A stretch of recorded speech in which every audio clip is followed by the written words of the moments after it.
আসসালামু আলাইকুম। তো ফুড ফেস্টিভ্যালে ঢোকার জন্য আমরা কিন্তু টিকিট কেটে নিয়েছিলাম। এখানে কিন্তু ঢোকার জন্য ৳১০ করে নেয়।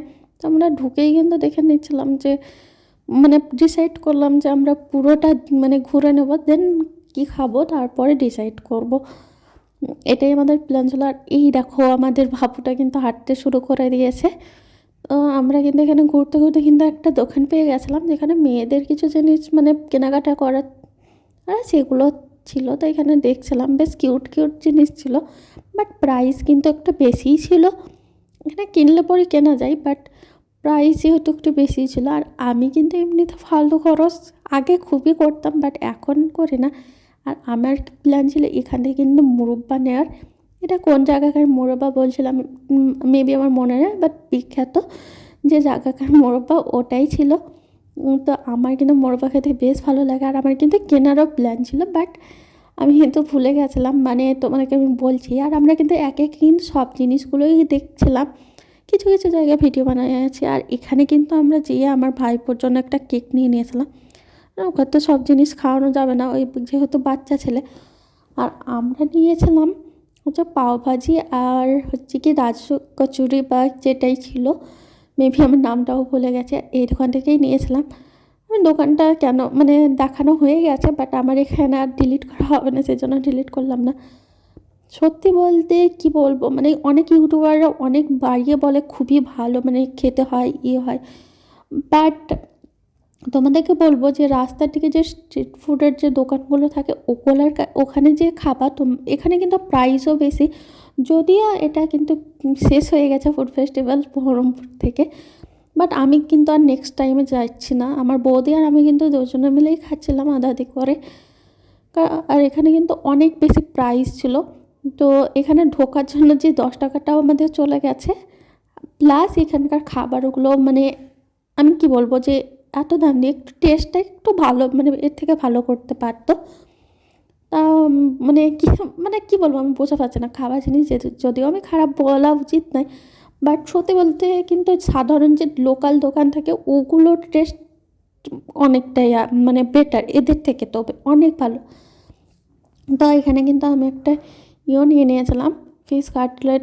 বাট কি মনে পড়ছে না বাট এটাও খেয়ে না আমার কিন্তু এগুলো ফেভারিট খাবার ছিল এটা। তারপরেও কিন্তু এটা অনেক বাজে মানে টেস্ট ছিল, কি বলবো। আর এখানে কিন্তু আমার একটা রিলেটিভসের সঙ্গেও দেখা হয়ে গেছিলো। যদিও ওই আর আমি কিন্তু অনেক পাশাপাশি দাঁড়িয়েছিলাম বাট আমি কিন্তু প্রথমে দেখিনি। দেন পরে আমরা আমাদের দুজনে দেখা হয়, কথা টথা বললাম। তারপরে কিন্তু আমরা বেরিয়ে চলে এসেছিলাম। মানে আমাদের কিন্তু আরও কিছু খাওয়ার বাকি ছিল বাট এতটা আমাদের ওগুলোতে মানে মুখের যে টেস্ট ছিল সেটাই আমরা হারিয়ে ফেলেছিলাম। আমাদের আর কোনো খাওয়ার কিছু প্ল্যান ছিল না। তো আমরা যখন বেরোচ্ছিলাম তখনও অনেকজন বলছিল যে ইউটিউবাররা কিন্তু এসে এখানে বাড়িয়ে বাড়িয়ে বলে এই যে খাবার, এই খাবারের জন্য কি আমরা এসি। শুধু আমাদের কথাও ছিল না, মানে অনেক লোক ছিল যারা এই কথাগুলোই বলছিল। দ্য টেস্ট কিন্তু আমি তো বলবো যে আমি নেক্সট টাইম আর যাচ্ছি না। হ্যাঁ এইরকমই। তারপরে কিন্তু আমরা এইখানেও চলে এসেছিলাম খাদি মেলাতে। তো এখানে আমরা ঘুরে ঘুরে দেখছিলাম এগুলো মেবি সিল্ক শাড়ি। আমার কিন্তু শাড়ি কালেকশান অনেক আছে। আর এই যে সিল্ক শাড়িগুলো দেখছো ওগুলো কিন্তু আগেকার দিনে অনেক পরতো। আর আমার মায়ের কিন্তু ওই রকম শাড়ি অনেক আছে, যদিও আমি এগুলো মানে কেনার না। আর এই ব্যাগগুলোও আমরা দেখে নিচ্ছিলাম। আমার দাদা যেটা আমাকে মানে দীঘা থেকে এনে দিয়েছে সেম এইরকমই ব্যাগ ছিল। বাট এগুলো কিন্তু দেখতে ভালো হলেও কোয়ালিটি খুব একটা ভালো থাকে না, সেই জন্য কিন্তু আর নেওয়া হয়নি। কারণ আমার মনে হয় যে আমি যে জিনিসটা আমি টাকা দিয়ে কিনছি সেটা যেন আমার অনেক মানে বেশ আমি কয়েকদিন ইউজ করতে পারি, সেই জন্য আমি কিন্তু আর নিইনি। আর তার উপরে কিন্তু আমার কিন্তু তোমাদেরকে কি বলবো একটা ফেসবুক পেজ ছিল। যদি আমি এই ঘটনাটা তোমাদের সঙ্গে শেয়ার করবো একটা ফুল ভিডিওতে, নিশ্চয়ই আমি খুব তাড়াতাড়ি একটা ভিডিও বানাবো। আমার একটা ফেসবুক পেজ আছে আর ওখান থেকে কিন্তু আমি ভালো টাকা আর্ন করতাম প্রতি মাসে। তো ওইখানের একটা আমাদের বলে না যে মির্জাফর বাড়ির মানে আশেপাশেই থাকে। তো এমনভাবে আমার লস করিয়ে দিয়েছে, আমার মানে পেজের 12টা বাজিয়ে দিয়েছে। তো আমার মোটামুটি হলেও তোমার দিয়ে কম করে হলেও 2 লাখ মতো টাকা একদমই আমার শেষ করে দিয়েছে। মানে কি বলবো আমি ভাষা হারিয়ে ফেলছি যখনই আমার মনে পড়ছে। আর এই কারণে কিন্তু আমি ঠিকঠাক ভিডিও বানাতে পারছিলাম না। আর আর যদি এই টাকাগুলো কিন্তু আমার কাছে অনেক, একটা মেয়ের কাছে অনেক, যে বাড়িতে বসে একটা পেজ খুলে একটা ভালো টাকা আর্ন করছিল, তার যদি এরকম ক্ষতি করে তো নিশ্চয়ই এই টাকাটা আমার কাছে অনেক। আর যদি কিন্তু আমরা এখানে কেনাকাটা করার প্ল্যানে যাইনি, আমার তো প্ল্যান ছিল না, বৌদিরও কিন্তু প্ল্যান ছিল না, আসলেই আমরা মেয়েরা এইরকমই বলতে পারো, যে কিনে আর না কিনি দেখতে কিন্তু খুব ভালোবাসি। আর এই কাপগুলো কিন্তু দেখতে বেশ মোটামুটি লাগছিল, বাট প্রাইসটা কিন্তু খুবই বেশি ছিল। এই যে ছোটো ওইগুলো কিন্তু সাইজও ছোটো ছিল, ভিডিওতে যদিও একটু বড় লাগছিল, বাট একটা পিসের দামই 50 টাকা ছিল। দেন আমরা কিন্তু ওখানে বললাম তোমাদের কাপ তোমরাই রাখো, আমরা চললাম, টাটা বাই বাই। তো এখানে এসে কিন্তু এই দাদুটার কাছে আমরা কিন্তু যখন ঢুকছিলাম তখনই বলেছিলাম যে দাদুটা বেশ বুড়ো, তো এখানেই দাদুটার কাছেই আমরা নেব। বাট ওখানেও কিন্তু ছিল, ওই দাদুটাও কিন্তু বুড়োই ছিল, বাট যেহেতু এখানেই নিব ডিসাইড করেছিলাম ফার্স্টে, তো এখানেই নিয়েছি। আর এখানে দিয়ে আমরা আবার হাঁটতে শুরু করলাম।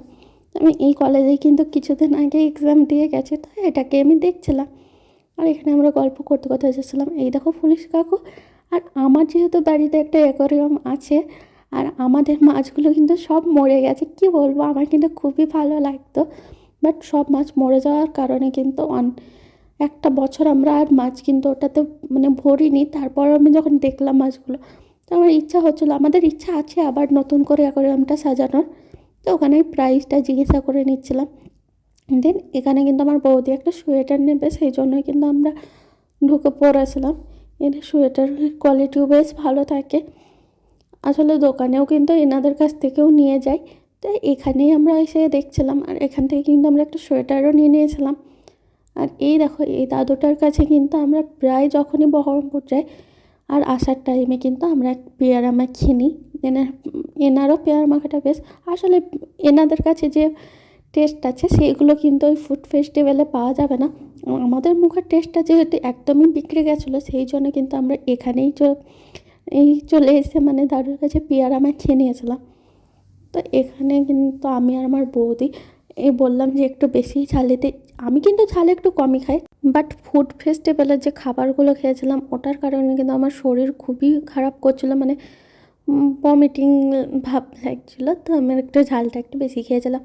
আর বাড়িতে এসে কিন্তু চা খাবো ভেবেছিলাম আদা দিয়ে, বাট কী মন হলো জানি না, চাপানোর পরে আমার মনে হলো যে একটু কফি খেয়ে নিই, তো আমি কফি বানিয়ে নিয়েছিলাম। আর ব্ল্যাক কফি খাওয়া কিন্তু শরীরের পক্ষে অনেক ভালো, যদিও আমি জানোই যে বিনা চিনির খাই, তো আমার ভাইয়ের তো এটা একদমই পছন্দ নয়, ওই বলে যে ওকে নাকি শুধু দিলেও খেত না।